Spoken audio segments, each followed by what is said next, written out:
meeting for December 11th to order. Could we please stand for the invocation and moment of silence by Ashley DePoe? Thank you. I didn't really want to do a moment of silence necessarily today, as it is the holiday season, so I thought that I would just try to stay in the spirit of that and just focus on thanking everyone in the community so far who has already contributed to some really wonderful holiday activities around town and in our schools, and just really extend, my gratitude for the continued support of the public for me to be here. I'm really honored to be here still, after a year of being able to serve everyone. It feels like a great blessing to stand in front of you all and everyone at home, as part of this great team and this great community.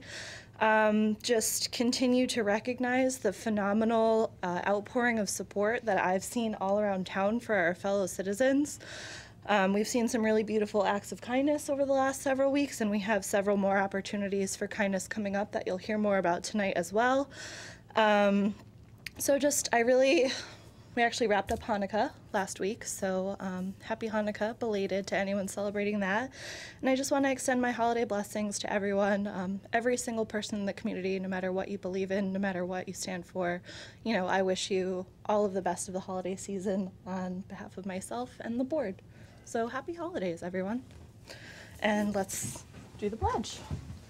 I pledge allegiance to the flag of the United States of America and to the republic for which it stands, one nation, under God, indivisible, with liberty and justice for all. God bless America. Thank you, Mr. Poe.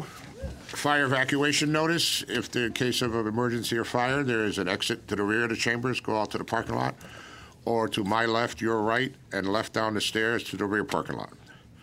Can we have roll call, please? Mrs. DePoe? Here. Mr. Rutledge? Here. Mrs. Riley? Here. Mrs. LeBlanc? Here. Mr. Renier? Here. Mrs. Hernandez? Mr. Neville? Here. Mr. Ryder? Here. Chairman Krizel? Here. Board guests, Mr. Drezig. Thank you, Mr. Chairman. First, we'd like to start with our Enfield High School Fall Athletic recognition. At this point, I'd like to call up our athletic director, Mr. Corey O'Connell. Is the wireless mic there? Okay. Hello. Hello. Okay, thank you for having me. Each team will summarize their season as they're called up, but two athletic-wide events that occurred this past season. One, we held our second signing day this past a few weeks ago, where we had 5 athletes sign Division I or II athletic scholarships, and hopefully we might have 2 more actually in the spring. So that's a big accomplishment. And also, we began the streaming of our live games with the NFHS network. There were some bumps along the way in the fall season, but we'll have that up and going next fall. And we've also just started the winter season, broadcasting all the games live for free out of our gymnasium. So any boys basketball game, girls basketball game in the spring, volleyball and volleyball in the fall will be broadcast live. With that being said, we will now go sport by sport. First up, boys soccer. All right, we had our best season so far since combining the schools. We went 5-9-2. We were in it till the very last second of the season. We needed to win our last game, and we tied, but the boys fought extremely hard, and that was due to our 2 captains, David Stefaniak and Keegan Ream, who are also selected as all-conference members. You guys come on up.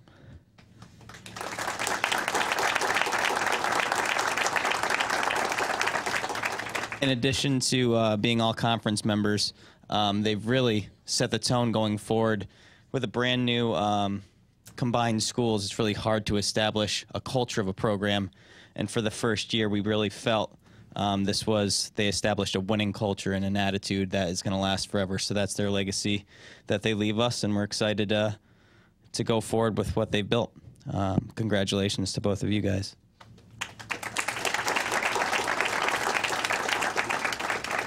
Up next, we'll go girls swimming. Hello. Our season was good this year. We had a lot of new swimmers join us, which was awesome. A lot of personal best times. Our conference record was 2-2, and we had an overall 3-8 record, which was, again, an improvement over last year. Two of our girls, Jasmine Uricchio and Grace Ferris, they couldn't be here tonight because they were practicing for their club teams, but they were all conference. Grace was in top 8 at the Class LL Championships, and Jasmine was a state open qualifier. And additionally, 11 of our students made the honor roll, so we're very proud of them, and we look forward to next season. Thank you. Up next, girls soccer. We had a little bit of a tougher season than we've had in years past. Our record was 7-9, but we did make the state tournament, and fortunately we lost in the first round to a tough Newtown team. We had 26 of 41 student athletes make high honors or the honor roll, which is a great percentage for us. And we had 2 athletes make all conference, Madison Daly and Grace Bowman. So congratulations to them. And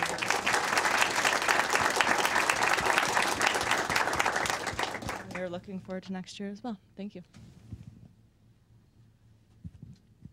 Up next, field hockey.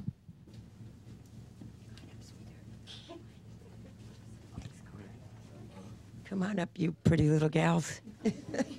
We're small in number this evening. Other kids are busy with the winter sport program, so come on around here so everyone can see your shining little faces. We had a wonderful year. When we started our season, we actually had 4 returning starters, and we had to fill in and build the rest of our team. We ended up with 3 freshmen starting on varsity, and 2 of them are here with us this evening, and one of our sophomores. Our overall record was 15-2-1.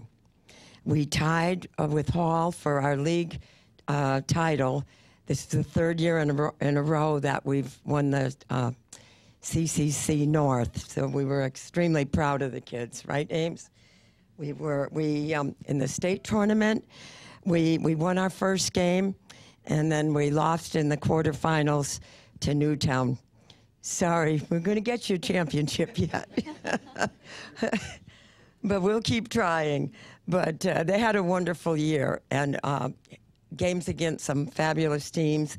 In fact, our only regular season loss was to Guilford, a team that went on and won the Class M championship. I'd like to recognize our all-league players. 2 of them are here this evening, Jayana Montigny, Jay, and Anna Layback.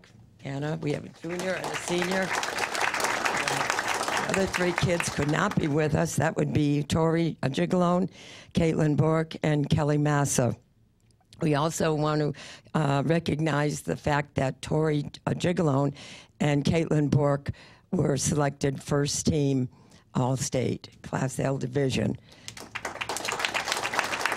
We also have a special award this evening to our little assistant coach here, Amy Bartholomew. She's precious. Amy was selected by the Field Hockey Coaches Committee to earn the Assistant Coaches Recognition Award for 2018. Every year, the field hockey coaches choose someone in the state to be the Assistant Coach of the Year, and we're proud that it's you, Ames. You earned it every day.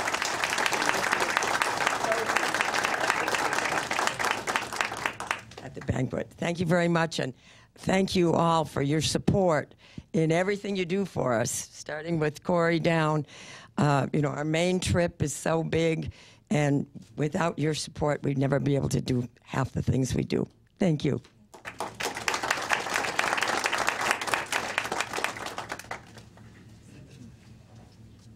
Up next, girls volleyball. Good evening. So our record didn't reflect, I think, our abilities from making states last year for the first time in over 18 years. We led with a 5-13 record, but our JV continued to have a winning record the last 3 years in a row since we combined, which is good for them. And it kind of sets hopefully a tone for the program for next year. Last year I lost 5 starters and only had 2 returning starters. And with that said, a newcomer who had been on JV for 2 years, joined the team this year, Haley Picard. And with that, come on up, Haley. She led our team in kills. You can come up here. She led our team in kills and was also voted by the coaches and the CCC East all-conference team. So congratulations, Haley, for making all-conference. So, and we have 9 seniors returning. So very hopeful for next year. Yes, thank you. You're welcome. Up next, we'll go cross country. Thank you. I'd like to thank the Board of Education for recognizing the fall athletes tonight. And for the cross-country team, we had 22 boys run this past season and 15 girls for a total of 37 student athletes. Here tonight are John William Perry, Jr., Junior Captain Ethan O'Farrell. Come up, guys.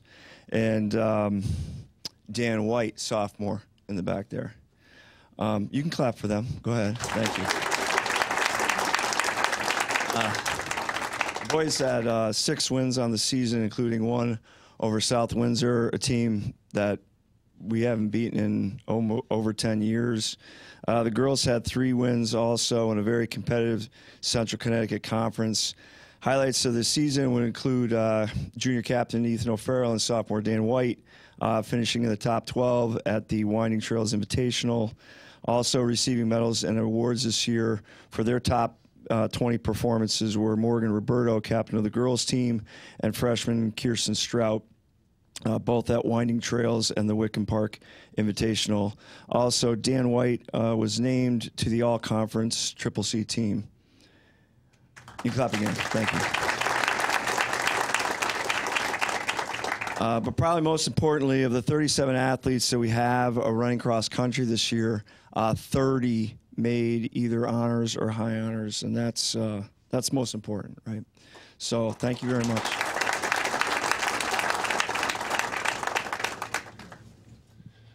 And our final team will be football.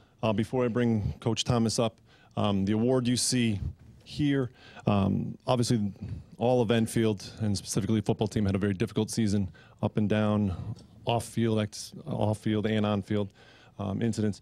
But we were very proud when the Central Connecticut Association of Football Officials voted Enfield as the Team Sportsmanship Award.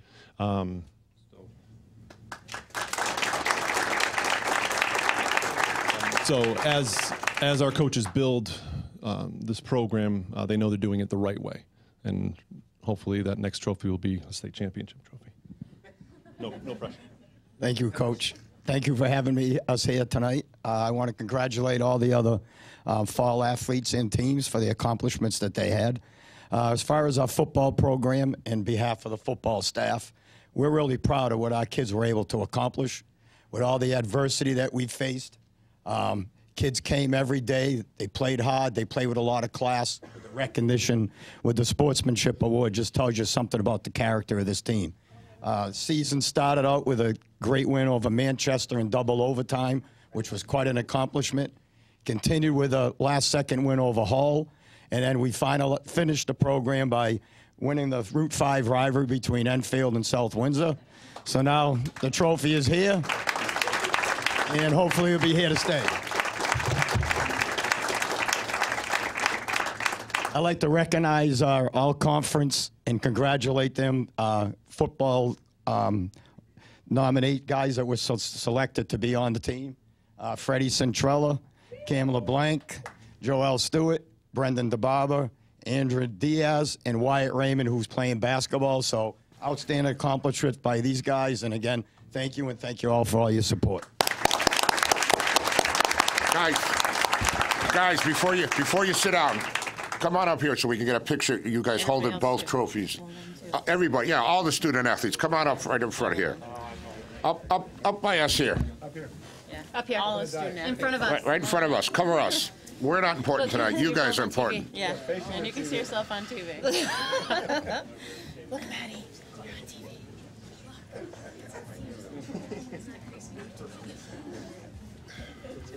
Girls, get in front. Get in front. What's our big? Come on. Kara, get in front. Kayleen, get in front. Take some pictures there, folks.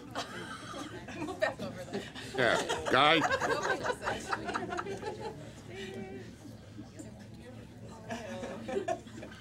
I still have mine in my closet right now.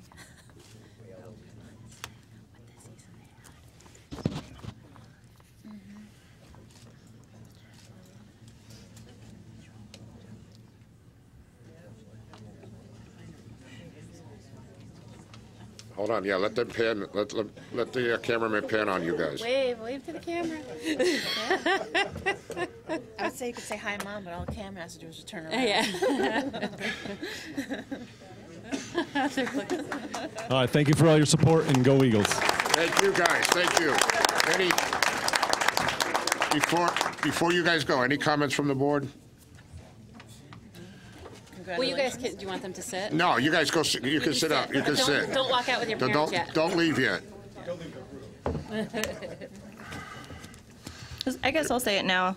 I would have said it during my comments anyway, but just congratulations to everyone. All of your hard work really shows. I love seeing the improvements in the records, and some of the personal achievements of each of the athletes has been really impressive.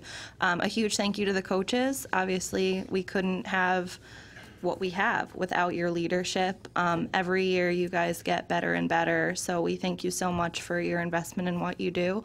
And of course, a giant thank you to the parents of these fall athletes for all of the blood, sweat, and tears that you've put in alongside your students to make this happen. You should all be really proud of yourselves, and I hope you are. So great job. Keep achieving. Anyone else? Ms. Riley? Yep. So I just want to echo what Ashley said, but then I also want to say congratulations to you guys who also got honor roll while you were being athletes, because that is no small feat at all. So thank you for being role models for our school. Thank you.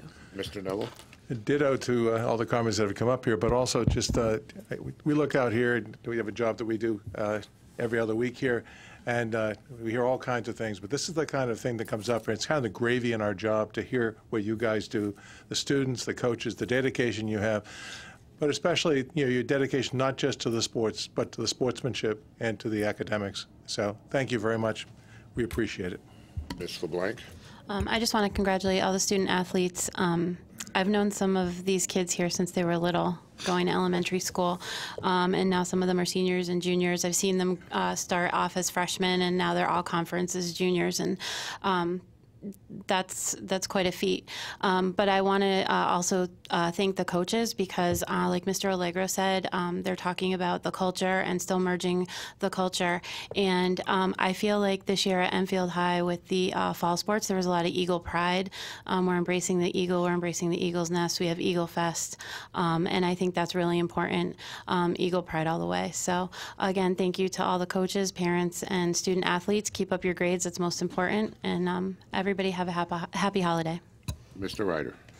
In addition to thanking Mrs. LeBlanc and her son, I want to thank all the parents, because you guys are the ones that arrange for pickups after practices, group trips to games. All of these events require a huge time investment away from other siblings in the family, other family obligations, and for a lot of these seniors who've been doing this for 13 of their 18 years of their lives, and the parents that have done it for not only that child but their siblings, I just wanted to thank all the parents in town for the investment that it takes to do this. So thank you.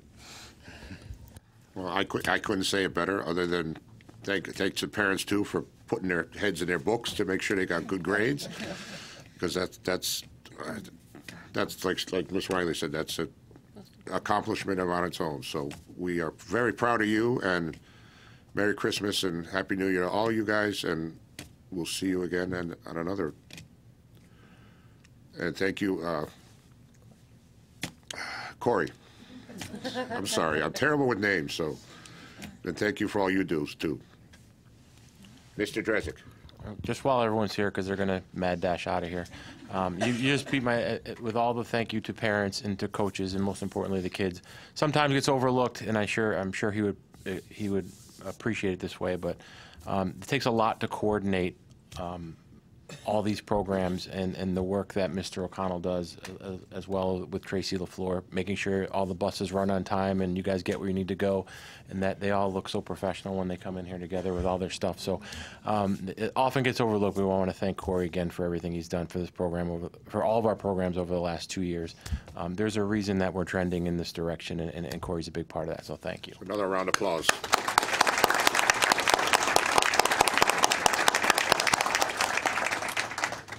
You are all excused.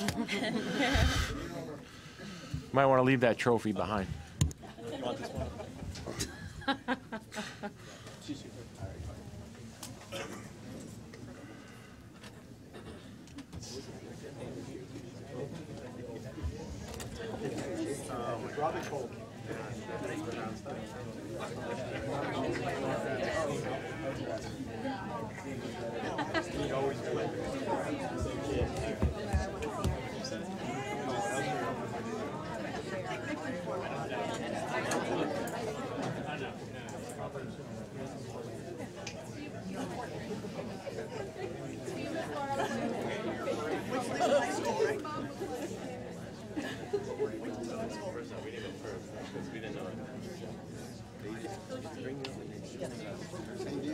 you.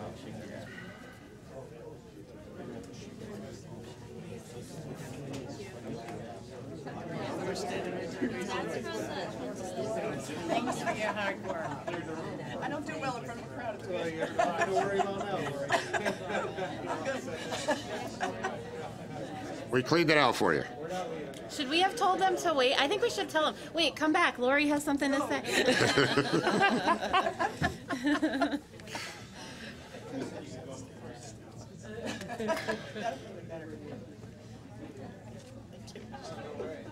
Have a good night.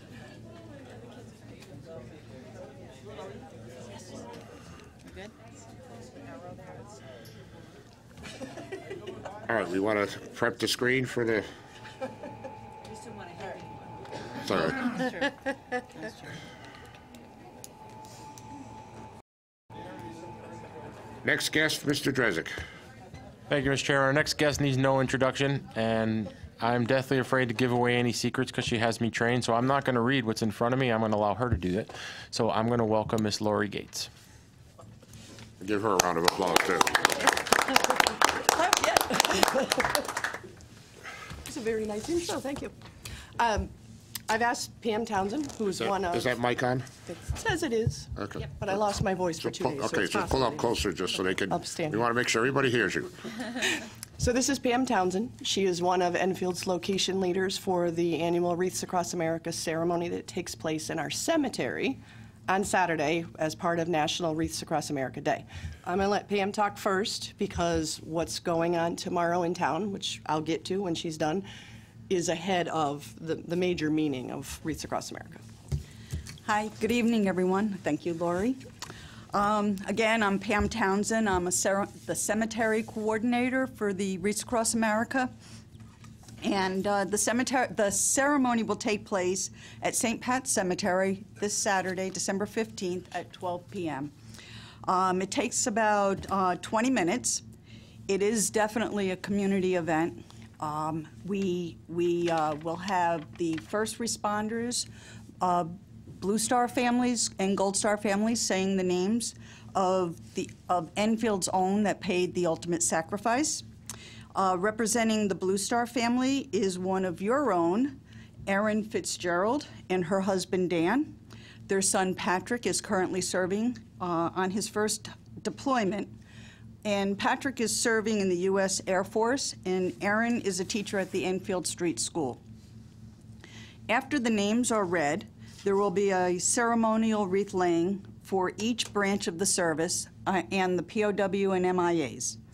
Enfield's local veteran organizations, the Boy Scouts and the Girl Scouts, will participate in the wreath-laying ceremony. Immediately following the wreath-laying ceremony, volunteers will place wreaths we'll place sponsored wreaths. That's why I want to make sure that I say sponsored wreaths because the community has purchased wreaths to sponsor to lay at the cemetery on American heroes' headstones.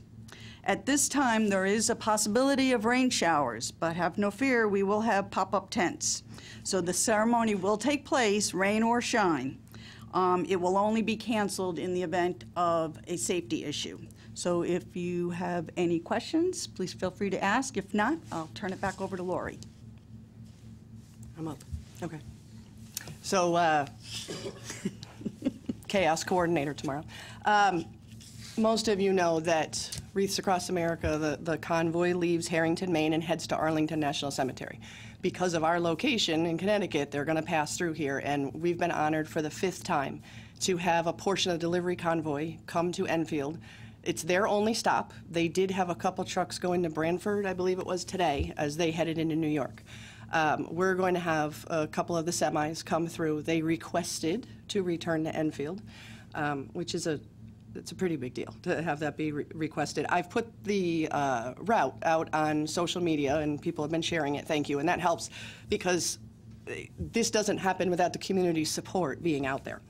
The slogan for Wreaths Across America is remember, honor, and teach. And part of why I'm here is because this is the teach portion. You know, it's very easy for somebody to put out an American flag or put your hand over your heart when somebody passes you. It's another thing to understand, where are these trucks coming from? Where are they going? Why are they going there? That's an educational piece. And it's difficult. We cannot assume that this is being taught at home. A lot of parents in my generation, we grew up post-Vietnam War. You didn't talk about the Vietnam War, so we don't know how to start the dialogue unless somebody in our own family has served. And it's a slippery slope to bring it into the schools, because now how do you teach that so that somebody isn't jaded or upset or what have you? This lets us bring up the discussion, kind of open the door. I came across a quote recently that said, "Tell me and I forget, show me and I remember, involve me and I understand." This involves the kids, thereby involving the parents, because they're going to take the experience home to talk to them. With huge props to the Enfield Police Department, we managed to get this route to go by every single school in Enfield so that everybody can be a part of it, not just Parkman. I have to give credit where credit's due to Mr. Drezik's office, because he's pushed out for the educators to get involved. We've been talking to all the different schools about it. They don't pick Enfield because it's convenient. In fact, it's not. They came in from Rhode Island. It'd be a lot easier to just keep going south. They come north, and they come here for us because of the patriotism and the enthusiasm that they see in this community. We've made a mark on their program. You know, they all meet up in Arlington and talk about where they've been. This gets back to Wreaths Across America. In fact, last year, I believe it was that they had a lot of our videos and pictures up on their national website. I have a video that I hope works, that's going to explain the Wreaths Across America program, why it's important. It's just a couple of minutes long, and then I have another couple things to say afterward. So. All right, Comey, let's hope this works. Oh man, I gotta use my left hand to do it?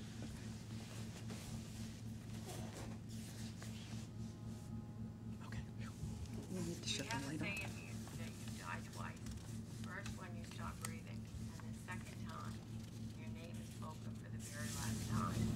When I'm out here, it's peaceful, it's relaxing, and I feel that connection with my son and with God. You don't have to go very deep into a person's family to come up with a veteran. The biggest fear Gold Star families have, that their child will be forgotten. Wreaths Across America is an organization that is like no other. It almost touches every person in the United States at some level. Wreaths Across America, at this point, has become an incredible opportunity to teach what we are as Americans and what constitutes the goodness in this country. Every veteran should be respected.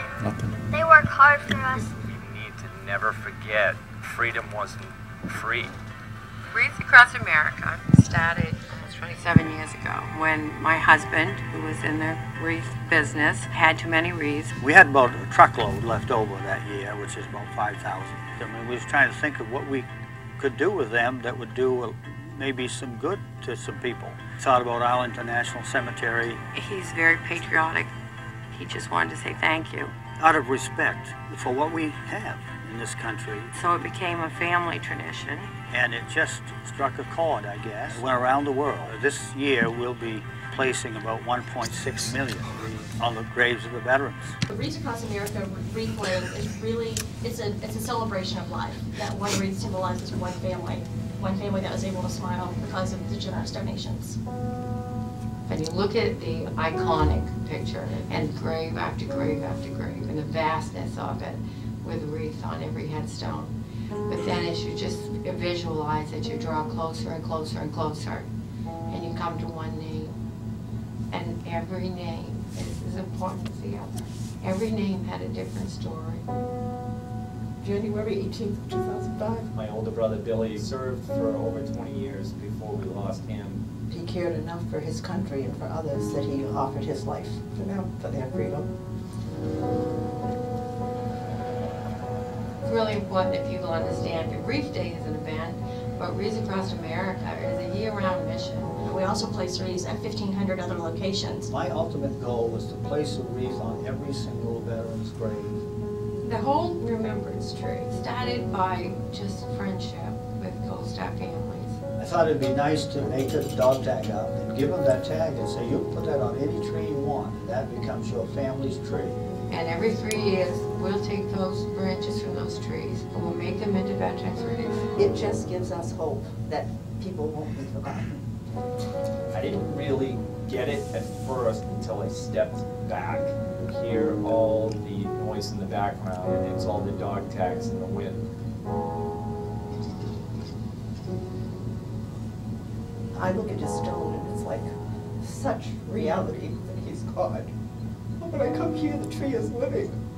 And I feel like his spirit's alive in it, and it's just, it's comforting. Their character, their sacrifice, is not just our past, it's our future. And the foundation of this country was built on the lives of those men and women that we choose to honor.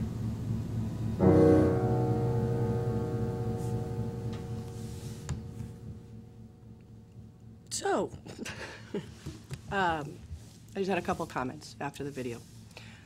I want to remind everybody, not that you need reminding, but this is a huge opportunity to witness something that most people don't get to see.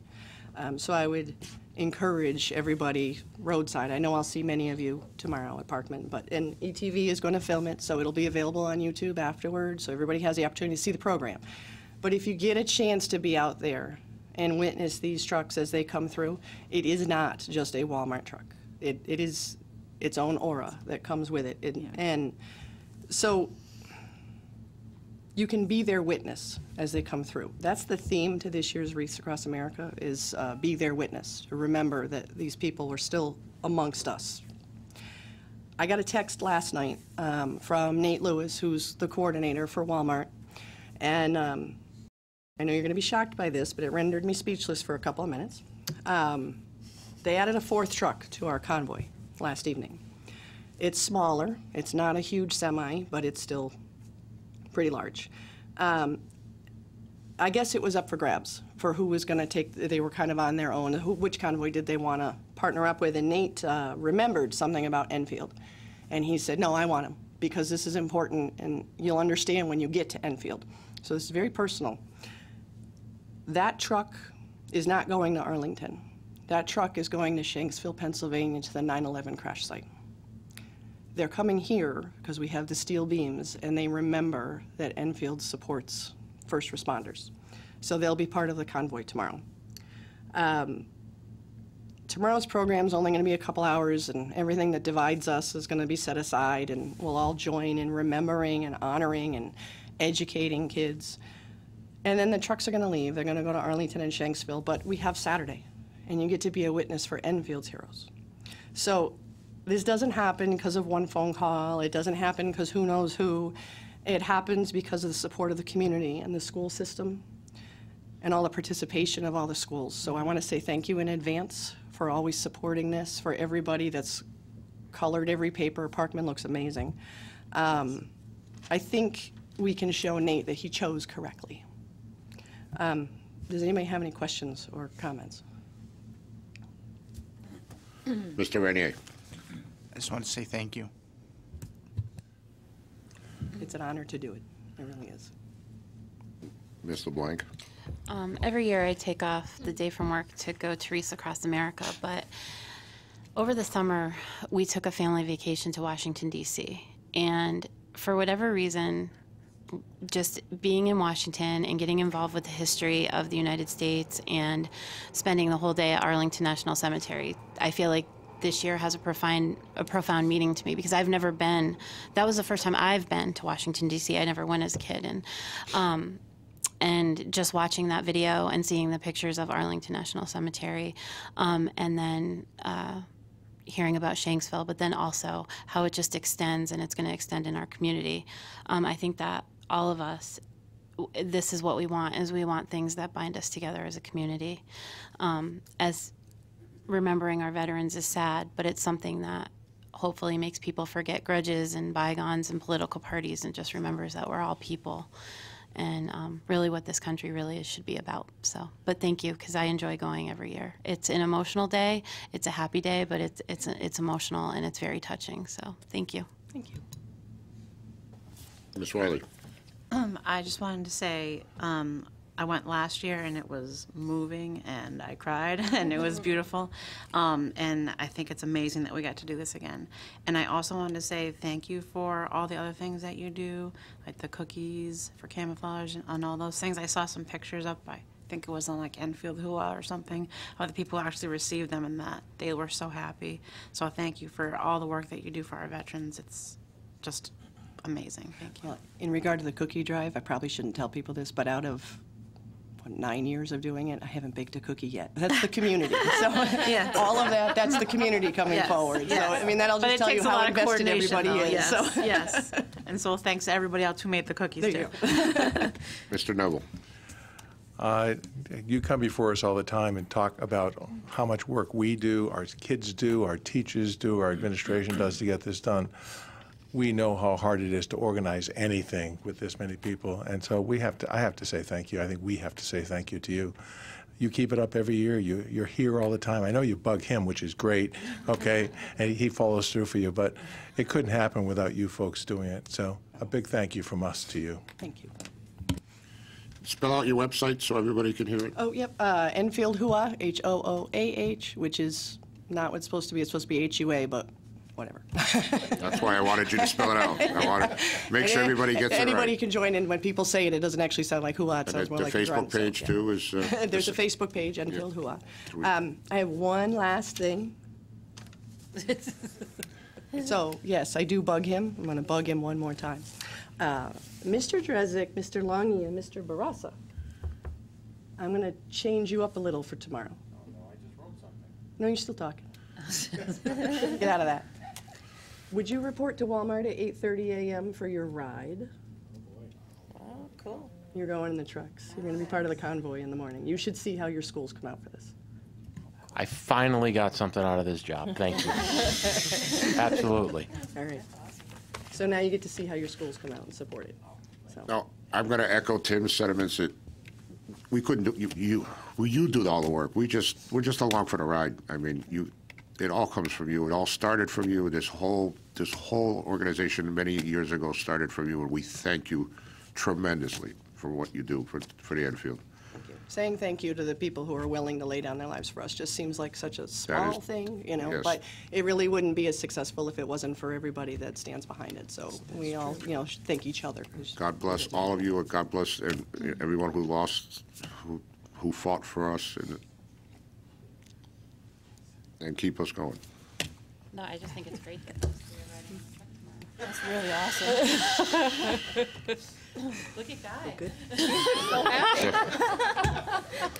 So if you see a phone hanging out of the truck, it's this guy. So am I in charge of Parkman until you get there? Is that how it works? You get to bring your gavel. Thank you. Thank you, Lori. Thank you, thank you.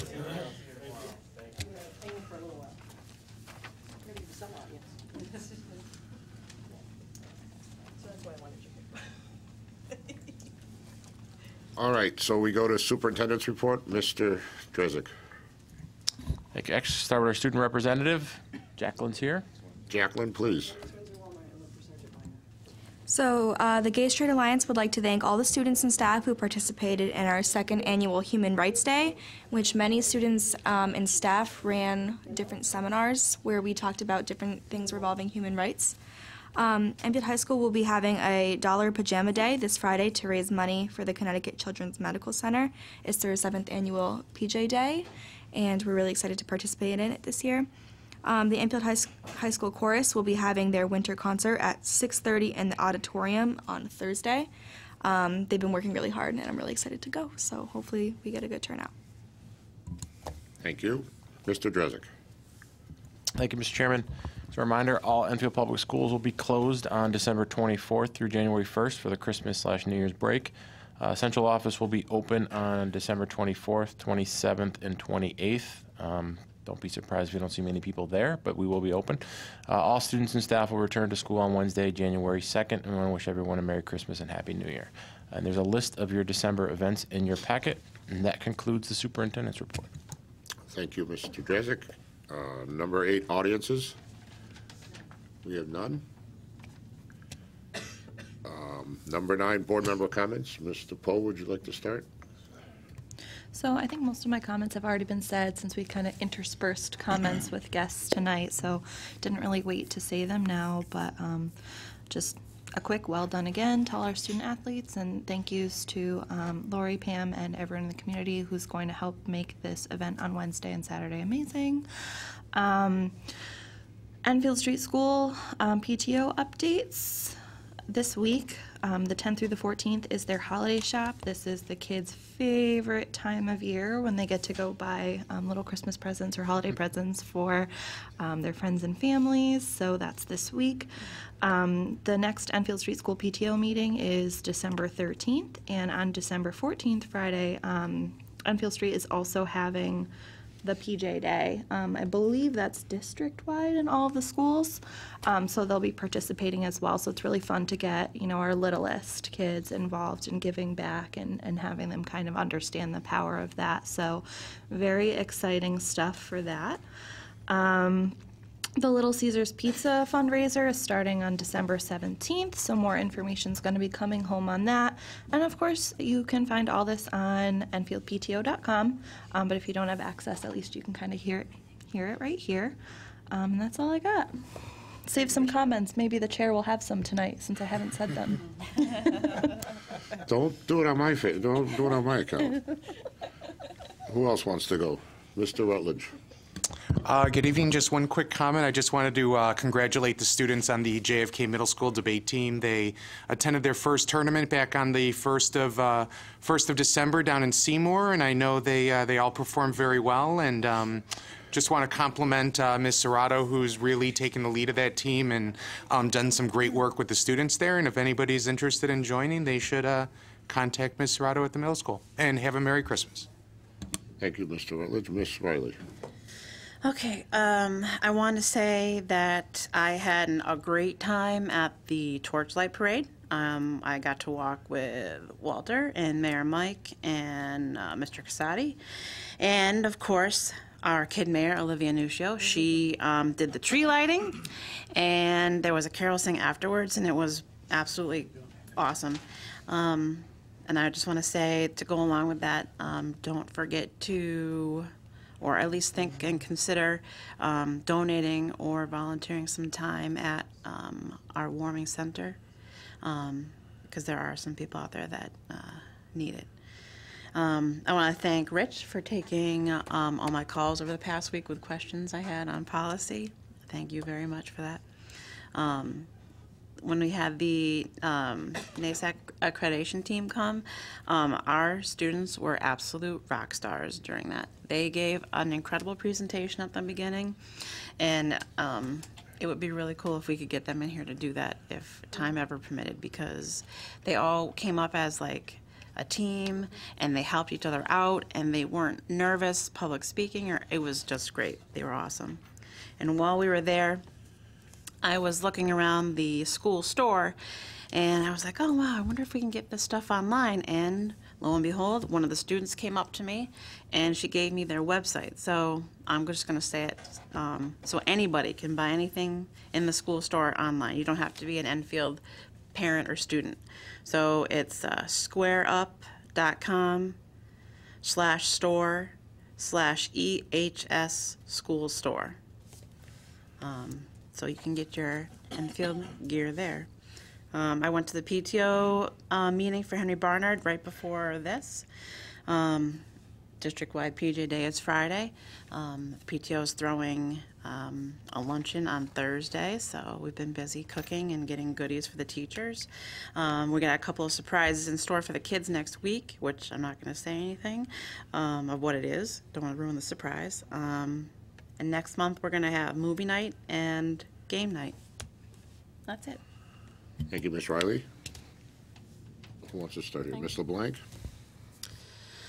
I would just like to say that JFK is having their Purses for Patriots next month, Friday, January 18th. It's a purse bingo for their PTO. You can buy their tickets online. I plan on going. I like to win purses. Next, I was just going to take a moment to wish everybody in the school district a happy holidays and Merry Christmas, whatever they celebrate. But I also want to take a minute because Christmas is a time to be thankful. Thanksgiving is a time to be thankful. And I was reflecting on some things over the last couple of weeks. And this is the 4th Board of Ed that I've worked on. And by far, it's been the most profound, with the amount that we all get along. We appreciate differences. We don't always have to agree, but we always have a level of respect with each other. I think somebody said it. Sometimes you can look at us and you don't know whose side anybody's on because we're a unified front. And so from me to my fellow constituents, Merry Christmas, Happy Holidays. I hope you have a healthy new year. It's been a year. We got one more to go. And I look forward to working with all of you. That's it. Mr. Neville. Just a couple of things. Like a lot of you, I was at the NESAC visit at Enfield High on December 2nd. And as the folks here have said, I've been to a lot of these. I've been a chair, a vice chair, in probably 10 or 15 of these over my years. This is probably one of the best I've seen in terms of how it was presented. Usually adults do it, teachers do it. They put our kids up in front because it's about our kids. Our kids were great, articulate spokespeople for why we were there. They highlighted the most important things that they thought were important and that met the standards of the NESAC group. The teachers who did it as well highlighted those things and got them out in front. It wasn't just a paper and pencil type task. And they did such a great job. I couldn't have been more proud of them. Knowing the work that goes into it, it just increases my pride in what they did. So my congratulations and commendations to all of them. Secondly, I got opportunity to go to the Safe Grad auction. Okay. Thanks to my wife's betting with me, we end up taking dance lessons, ballroom dancing lessons. So after 48 years, we're finally going to learn how to dance together, you know? So I thank you for that. You convinced me to come, and I did that, and I ended up betting on quite a few things and walked home with half a car full of stuff. So it was very, very good. It was not well attended, and my understanding is they met their goal, and that all goes back to the kids. So great job. Lori Gates, once again, thank you. I mean, this town is patriotic, okay, but it doesn't get there by itself. It gets there because a group of people, a community of people work together to understand what this is all about, what our veterans do, what the ones who have given their all to this country have done, and we keep it alive. It doesn't happen unless we all do it, okay? I think you're spearheading it, but you're right that it's a community that does it. So, but it takes somebody to lead, and you do that. So once again, thank you. And finally, kind of picking up on what Tina said about the holidays. You know, at this time of year, we all wish everybody happy holidays, happy Hanukkah, Merry Christmas, and so on. Whatever your religious preference is, and how you celebrate the holiday. Looking at the things, I tend to be a TV watcher and watching the news. You know, I think the key thing that I look at is peace on earth. And geez, after all the stuff that we've done over these years and what our veterans have gone through, and so we need to seek peace on earth so that our children, my grandchildren, don't have to go through this stuff again. So I would say celebrate the holiday, but don't forget what it's all about and what the cost of it is. Thank you.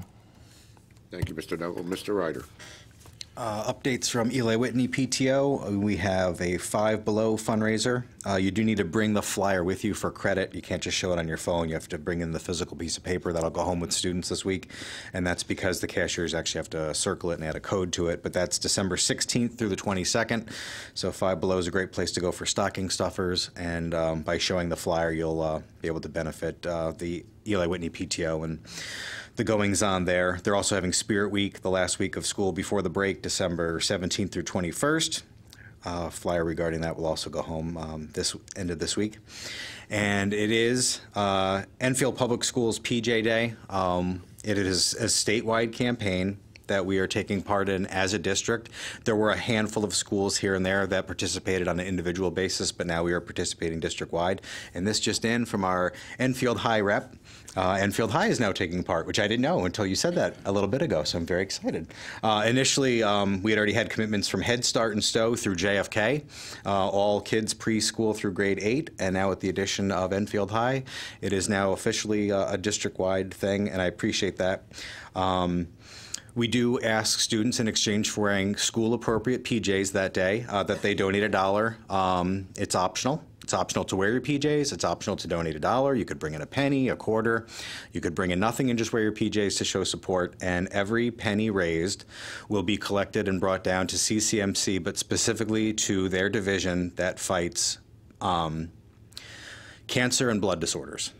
So it's going to a great thing that has, I know we have had a handful of students specifically recently that have benefited from the care at CCMC. So that's what it's for. And we just kind of make it a fun thing and PJ Day, and it's fun to wear your pajamas, but that's what it's for. So we appreciate, even if you bring in a penny for PJs, that'd be great.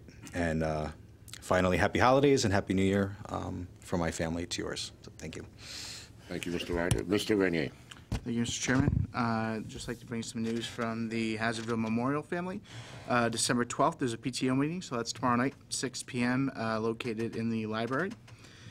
December 13th, the following day, there's going to be a holiday concert at 6 p.m.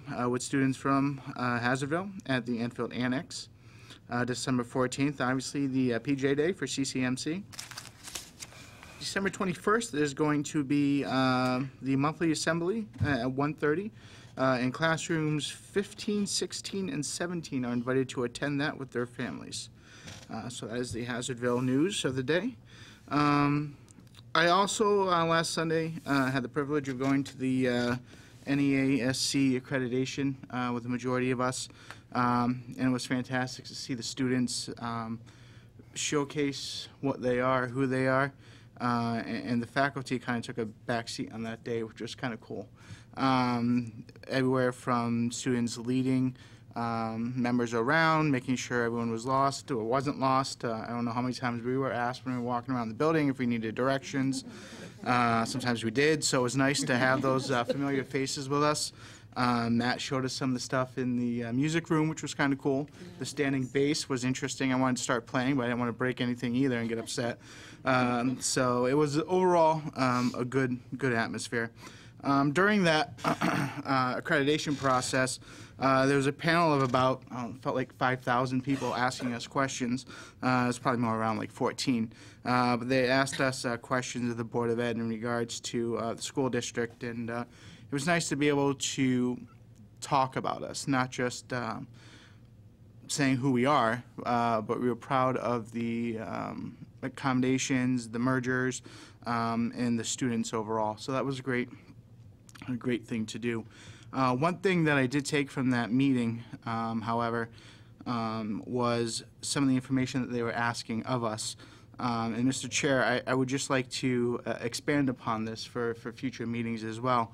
But one question they had asked us was in regards to data and our use of data.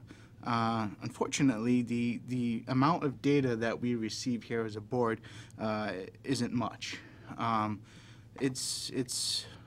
I think it's something that we need to grasp hold of. We, as a school district, have a lot of achievements, and it's good to put numbers to achievements to show that we actually are doing what we are doing. everything from curriculum, classes, attendance scores, literacy. I think it'd be beneficial for us to see these, see this data set.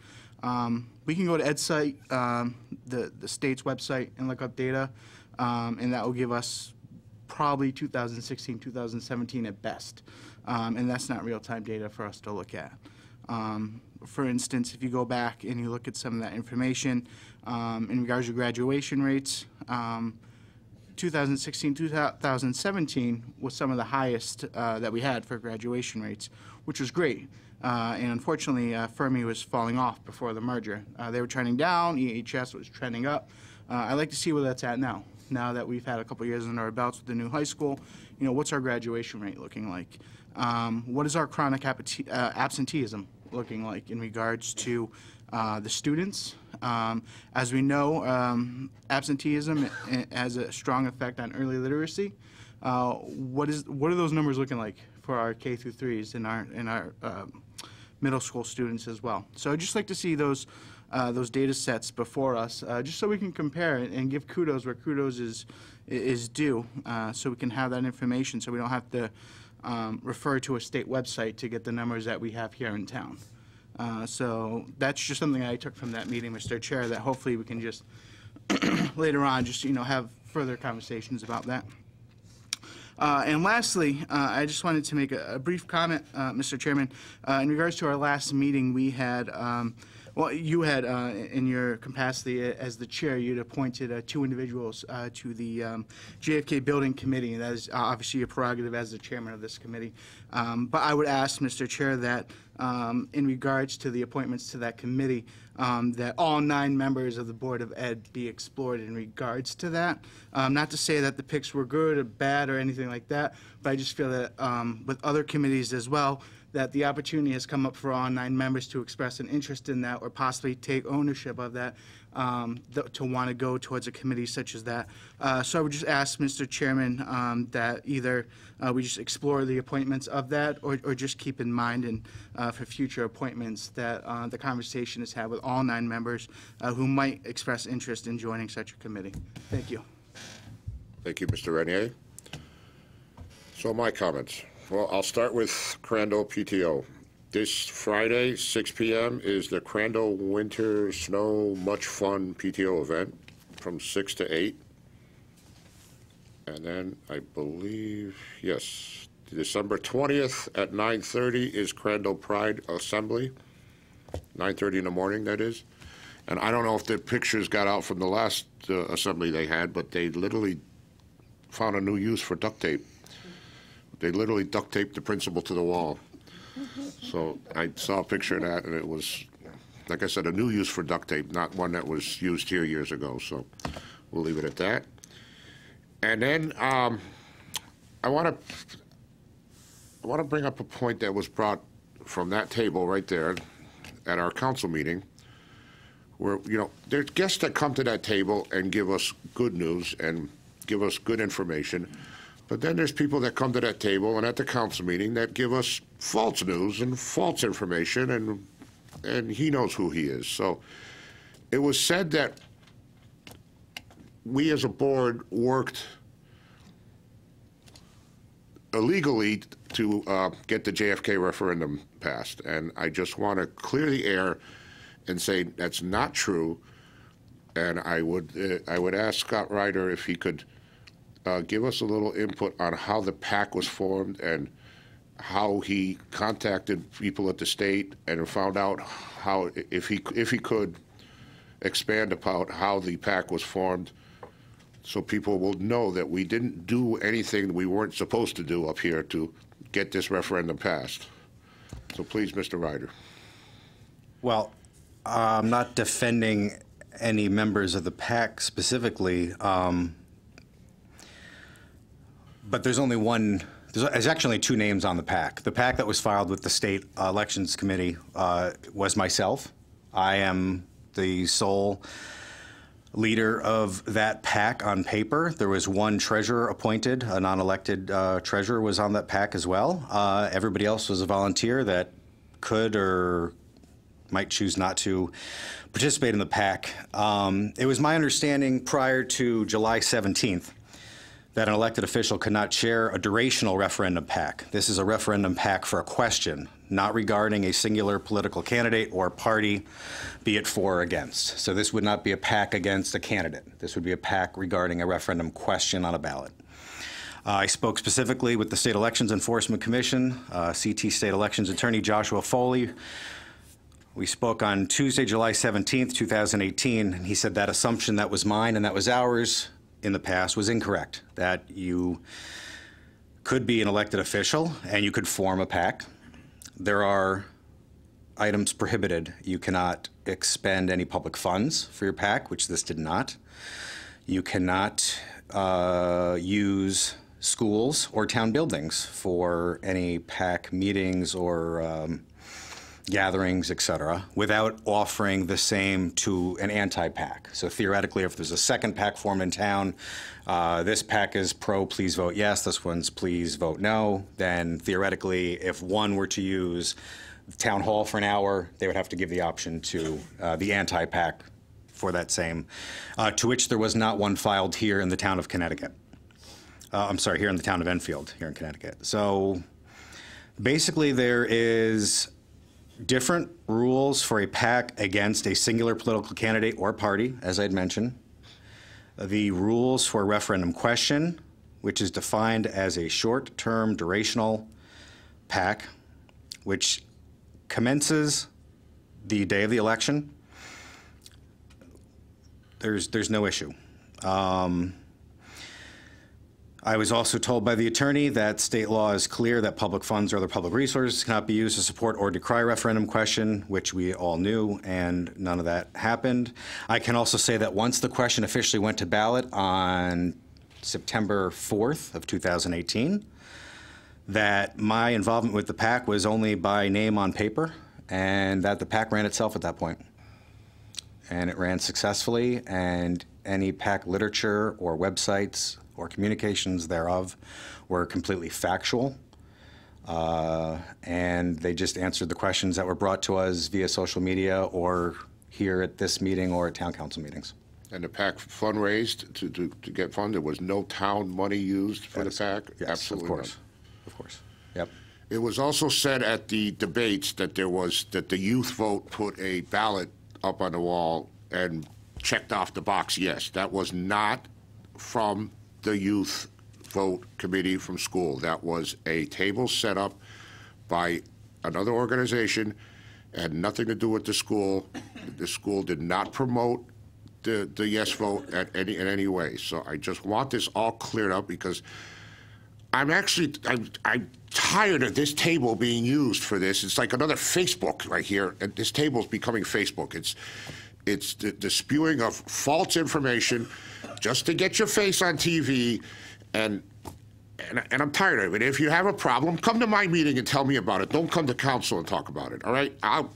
Address me with it. That's all I have to say. I'm sorry I have to say it before the holidays, but it's an ongoing thing with this false information coming out, and these people think they know it all. If they know it all, get elected and get up here and serve then, if you know it all. I will gladly step aside. So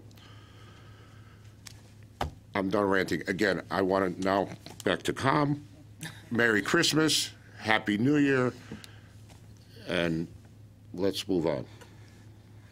Mr. Drezek, unfinished business.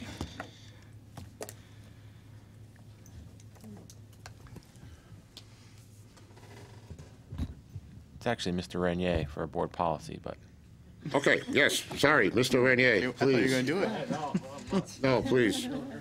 So unfinished business, board policy, approval of 3000 series, second reading. Mr. Renier, sorry. That's okay. Yes, Mr. Chairman, thank you. As in our previous meeting, we had went through the Board of Ed Policy 3000 series. That was the first reading. This evening, the second reading is on board to approve 3000 series. Affirmative this evening would put that as the current policies. So do I have a motion to approve the 3000 series second reading? Moved by Mr. Rutledge, seconded by Mr. Neville. Any discussion? Mr. Rutledge. Yep, no, I have one thing to say. I actually just want to thank Rich, and during these policy committee meetings, these are some very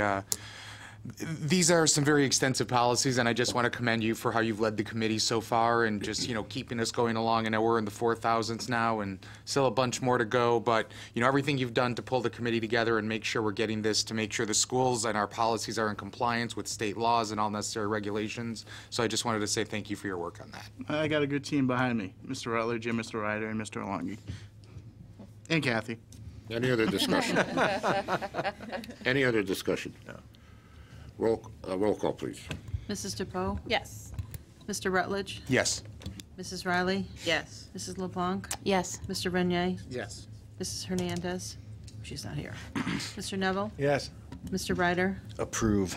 Chairman Kruzel? Yes. Motion passes. Thank you. 10B, BOE new policy, approval of 5144.1, use of physical force, physical restraint, seclusion, second reading. Mr. Renier. Yes, thank you, Mr. Chairman. The second policy that we have on tap for this evening is one of those that were presented to us by CABE that will put us in compliance with state law. This reading was done in the previous meeting. This is the second reading. Again, this will put it in the affirmative if we approve it this evening. And that's it. And it's something we need to do before Correct. Before January 1st. Before the first of the year. So do I have a motion to approve this? Moved by Mr. Poe, seconded by Ms. Riley. Any discussion or questions? No. Sensing none? Mrs. DePoe? Yes. Mr. Rutledge? Yes. Mrs. Riley? Yes. Mrs. LeBlanc? Yes. Mr. Renier? Yes. Mr. Neville? Yes. Mr. Ryder? Approve. Chairman Kruzel? Yes. Motion passes. 11, new business. BOE policy approval 4000 series, first readings. First section, first reading. Mr. Renier. Yes, thank you, Mr. Chairman. So because of the length of the 4000 series, it comes in books, we have decided to chop it up into in several sections. So the policy that's before the board this evening would be the first section for the first reading. We are going to complete the first section this evening. And for the next meeting, we will give it the second reading and approve it. We will piece it out because of the length of that policy. It's not appropriate for the board to go through that much material to approve, but putting it into sections gives the board and the community ample time to review each policy. So tonight, for the 4000, is the first reading of that. Thank you, Mr. Renier. So do I have a motion to accept the first reading? Moved by Mr. Rutledge, seconded by Ms. Riley. Any discussion, comments, questions? Please. It is, thank you for doing it. It is rather lengthy to go through. Are there any? We'll see tomorrow. It was hard to pick out substantive changes that went through there. Is there anything that you'd want to highlight in there that, most of it seems very, very routine, and we're correcting just grammatical or minor, very, very minor things. Am I reading it correctly? Correct. So there is no specific things that are going to change the school district. A lot of those are already things that we are doing. And I think the more important thing that we're doing in this section, as we did with the previous sections as well, is the policy committee is reviewing it. But what we're also doing is if there is a specialty area, we are also having staff from the school district reviewing it as well to make sure that it's an appropriate policy, that it's something that they can theoretically use, and that's going to be appropriate for the school district. So not only are we just going by what CABE is telling us to do, not only are we reviewing it to see if it's the appropriateness for the school, but if it does have a specific tie-in to a department, we are also consulting with the department liaisons for that. Do any of these policies ever sunset? I mean, as we move along, we've been writing policies here for decades. And obviously our curriculum has changed, the way we run the school has changed, and so on. Is that happening at all? Or is the book just going to get thicker? I'm not putting anything, you guys are doing a great job. I'm just, no, I hope not. So it's like laws. It's true. They never go away. So the thing with this policy is CABE gives us bundles of policies that they think would be appropriate. We're tasked with going through there and weeding out what's either A, not appropriate for our district. Okay. So there are a certain stem of them. Now, when the board had gone away from CABE and then they'd come back to utilizing CABE, there were some policies that were either outdated or just inappropriate as written. So what we do now is when CABE gives us the policy, they give us the guide that says either appropriate as written, but you might want to look at this policy to see if it's any better. So we hope that the policies that we are going through now are going to be the finished product, and from here on out, any policy changes or revisions, and I would recommend that we stay with CABE, would be through CABE's legal team, and if there's any changes in state statute, if there's any changes in regards to curriculum, that they will update us as soon as possible, which is evident in the 5144 series, that we can just update what we have as written. So yes, there will be a time when the policy committee will be as active as the door that's sitting over there. But right now, unfortunately, with a hinge, and we don't have the remote ability to relax. But once this gets done, we will cease of having daily policy conversations. I applaud what you're doing. My comments are not meant to. Oh, no, I agree. But it's just, I've been around too long. But thank you very much. I appreciate that explanation. I agree with, you guys are doing a great job with all this, and I know it's a tedious job, and thank you, Mr. Longi, and the three of you for what you do, so. Thank you. Kathy? Mrs. DePoe? Yes. Mr. Rutledge? Affirmative. Mrs. Riley? Yes. Mrs. LeBlanc? Yes. Mr. Renier? Yes. Mr. Neville? Yes. Mr. Ryder? Yes. Chairman Curzel? I guess so. Motion passes. 11B, fiscal year 2018-2019 school calendar revision. I think that's Mr.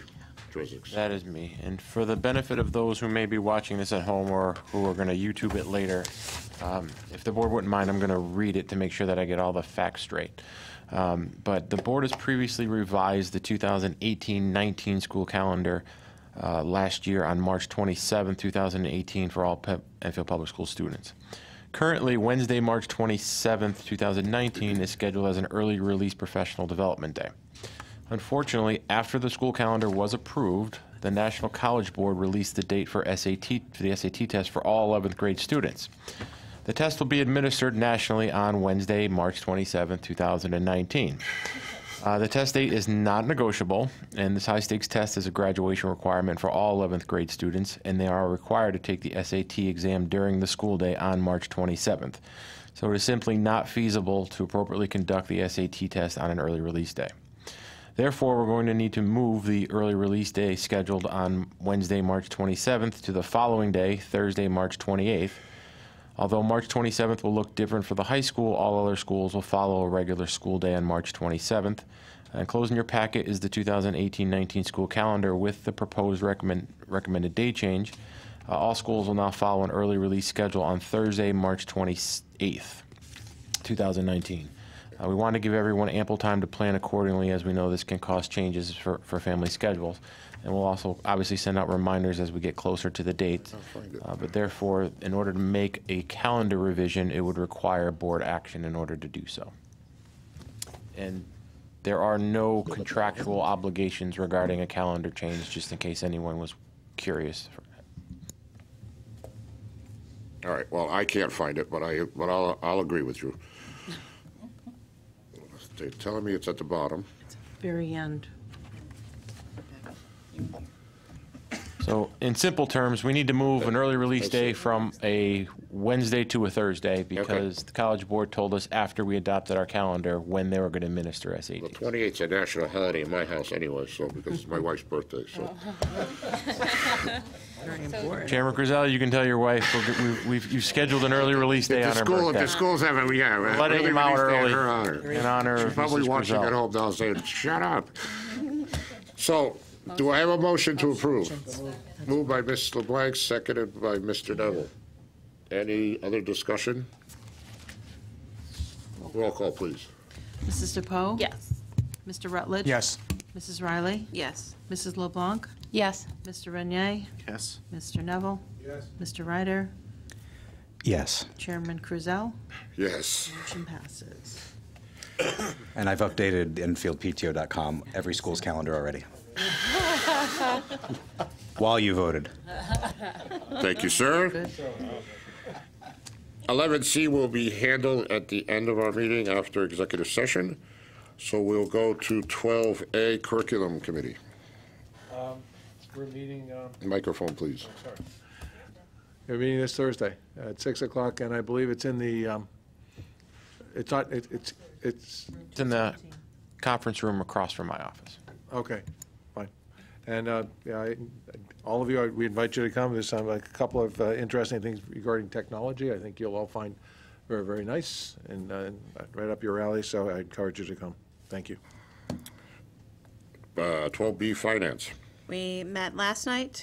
I have certification of expenditures to do later. Our next meeting is next year.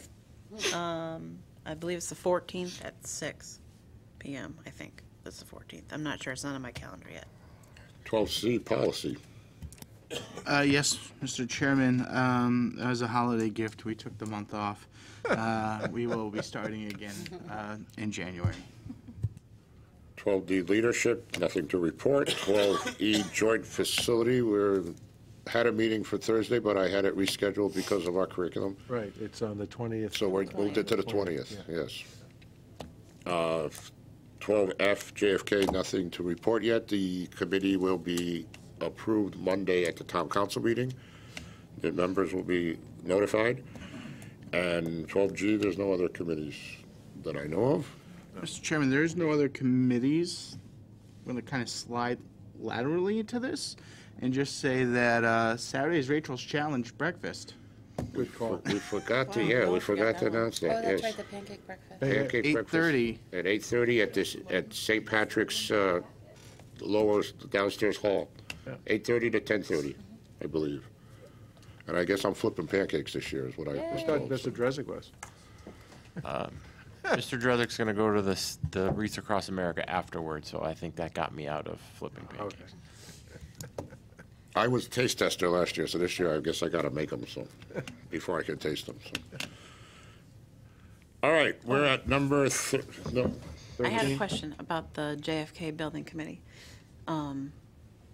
Whoever gets picked for that in the community, are they going to get like a letter from the town clerk like all the normal committees get?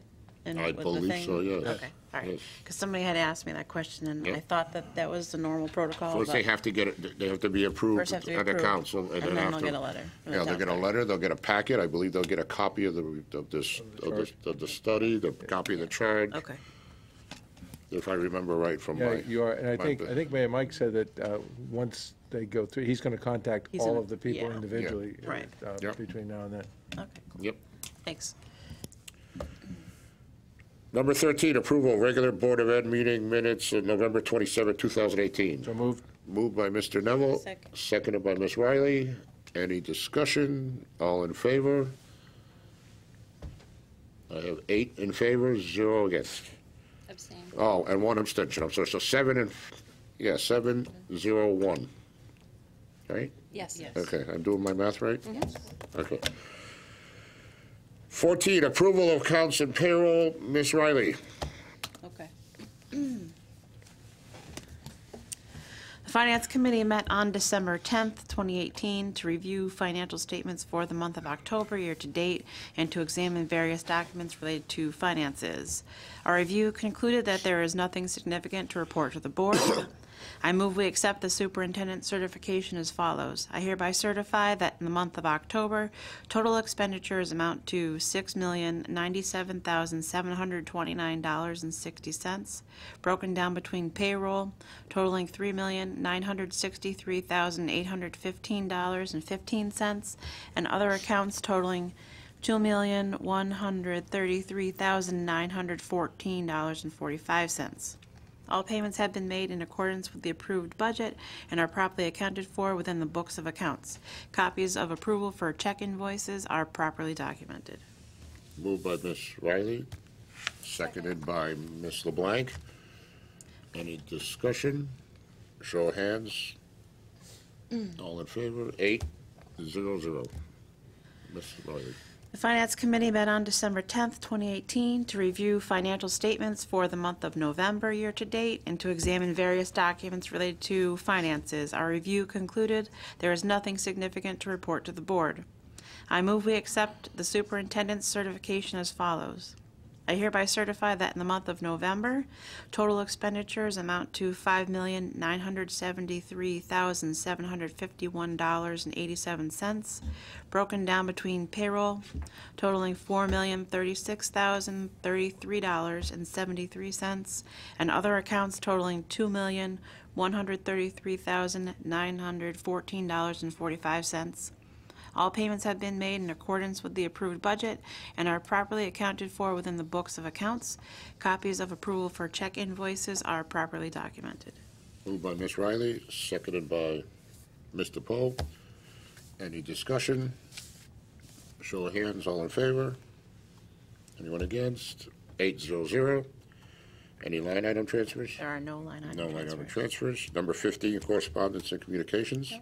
I just want to add, we got a Christmas card from our attorneys. Thank you. That's nice. And again, I want to say Merry Christmas, Happy New Year to all. And we are at number 16, executive session. We need to go for related to personnel matters. Do I have a So moved. motion by Mr. Neville, seconded by Ms. Riley? Any discussion? All in favor?